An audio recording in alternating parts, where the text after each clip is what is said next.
anak-anak mari kita lanjut, yaitu tentang rehabilitasi tadi ya. Jadi rehabilitasi itu pengembalian nama baik seseorang yang tercemar karena hukum. Jadi misalnya yang pernah terjadi itu kasus yang ada di Jawa Timur itu ya, dulu kan pernah terjadi, ada 2 orang yang dijatuh hukuman, sudah masuk ke penjatuhan hukuman, ada lagi 1 orang yang dalam proses, tapi ternyata ketika diselidiki itu anak-anak masih ingat ya, Rian itu ya, Rian si Jagal Maut yang membunuh sampai berapa 7 orang kalau nggak salah ya. Itu ternyata mengakui laki-laki yang meninggal di kebun tebu itu yang bunuh Rian. Padahal pihak pengadilan telah menjatuhkan hukuman kepada 2 orang dan yang 1 masih proses. Itu akhirnya diberikan rehabilitasi, pengembalian nama baik seorang yang tercemar karena hukum. Jadi misalnya orang ini PNS ya kembali kerja, kalau misalnya orang ini mahasiswa ya kembali sebagai mahasiswa. Beda dengan gerasi, beda dengan amnesti ya. Kalau ini orang kan tidak bersalah, jadi benar-benar namanya itu dikembalikan. Kalau kerja ya ke tempat kerjanya, di masyarakat juga mesti diberitahu bahwa orang ini memang tidak bersalah gitu. Ini anak-anak, berikutnya sekarang yang ke-7, yaitu Presiden memberi gelar, tanda jasa, dan tanda kehormatan lain-lainnya. Jadi yang bisa memberi gelar, yang bisa memberi tanda jasa, seperti misalnya Bapak Ibu guru kalian yang mengajar sampai berapa 30 tahun lebih, itu akan mendapatkan tanda jasa, tanda kehormatan gitu ya. Itu atau dalam hal TNI, Polri itu ya, itu yang bisa memberikan gelar, tanda jasa, dan lain-lain tanda kehormatan hanyalah presiden. Misalnya gelar sebagai pahlawan gitu ya, itu yang bisa melakukannya adalah presiden. Berikutnya kita lanjut, yaitu ke tugas presiden atau wewenang presiden sebagai kepala pemerintahan. Kalau tadi kan sebagai kepala negara ya, sekarang dalam bidang kepala pemerintahan. 1, yaitu mengajukan rancangan undang-undang. Jadi dalam bidang legislatif, presiden kerjasama, mitra kerjanya adalah DPR. Presiden membuat rancangan undang-undang diserahkan pada DPR. Ini diatur dalam pasal 5 ayat 1. Nanti DPR membahasnya dalam sidang. Apakah rancangan ini disetujui atau tidak? Kalau nanti disetujui berarti jadilah undang-undang.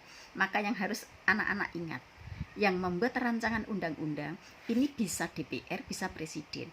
Kalau sudah mendapat persetujuan dari DPR, baru jadilah undang-undang. Ini sering dalam soal keluar. Siapa yang menyetujui dalam rancangan undang-undang jadi undang-undang? DPR, jangan keliru presiden. Kalau presiden itu nanti yang mengesahkan gitu ya. Jadi sing mengesahkan ini wong 1 tanda tangan itu kan mengesahkan, itu kan cukup 1 orang, itu presiden. Tapi yang menyetujui persetujuan itu pada umumnya kan minta persetujuan itu pada banyak orang di DPR. Itu untuk mengingat-ingat mudahnya seperti itu.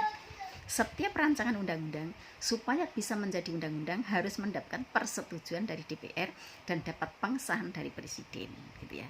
Sing ngesahke presiden karena tanda tangannya cuma 1 orang. Yang menyetujui banyak orang. DPR itu kan jumlahnya banyak. Berapa orang tadi Ibu sudah sampaikan? Yaitu 575 gitu ya. Yang kedua sekarang, menetapkan peraturan pemerintah. Kalau undang-undang sudah jadi, Ibu kan pernah menerangkan susunan secara hierarki ya, susunan peraturan perundang-undangan ya. Yang pertama UUD 45, yang kedua TAP MPR, yang ketiga undang-undang ataupun Perpu, kemudian PP dan seterusnya. Itu kan sudah pernah dibahas Ibu. Nah, sekarang kalau undang-undang itu sudah jadi, wis ono undang-undangnya, supaya undang-undang itu bisa berjalan, maka presiden harus menetapkan PP, peraturan pemerintah, diatur dalam pasal 5 ayat 2. Sekarang yang ketiga, presiden mengangkat dan memberhentikan menteri-menteri, diatur dalam pasal 17. Kabinet itu ya, yang kemarin sudah itu ada bakul lewat, biar saja dulu. Mengangkat dan memberhentikan menteri-menteri. Kemarin kan sudah kita bahas, namanya Kabinet Indonesia Maju ya, namanya itu. Jumlahnya berapa menterinya? 34 gitu ya. Anak-anak sudah menjawabnya sendiri, anak-anak pintar itu mencari sendiri. Saya tidak mencari, tapi anak-anak yang mencari. Nah, ini yang mengangkat dan memberhentikan adalah presiden. Yang keempat, membuat undang-undang bersama-sama dengan DPR. Tadi sudah Ibu membahasnya dalam bidang legislatif. Yang kelima, mengajukan RAPBN, Rancangan Anggaran Pendapatan Belanja Negara. Sama dengan DPR prosesnya. Presiden mengajukannya, DPR juga boleh. RAPBN nanti DPR akan membahasnya dalam sidangnya. Kalau sudah disetujui berarti RAPBN telah menjadi APBN, Anggaran Pendapatan Belanja Negara, diatur dalam pasal 23 ayat 2. Jadi gini, kalau undang-undang, rancangan undang-undang itu ternyata ditolak oleh DPR dan tidak ada rancangan, tidak ditolak, sudah ditolak tidak bisa lagi dimajukan anak-anak, sehingga nanti presiden mengeluarkan perpu, peraturan pemerintah pengganti undang-undang. Ya, kalau undang-undangnya nanti sudah ada, perpu itu nanti dicabut. Itu kalau undang-undang. Tapi kalau APBN, kalau RAPBN, Rancangan Anggaran Pendapatan Belanja Negara, yang diajukan presiden ataupun DPR ya, ini ditolak oleh DPR, maka tidak boleh dimajukan lagi, sehingga rancangan anggaran pendapatan belanja negaranya sesuai dengan tahun yang lalu. Karena hubungannya dengan keuangan. Ditolak, ngajoke berapa triliun, tapi ditolak. Maka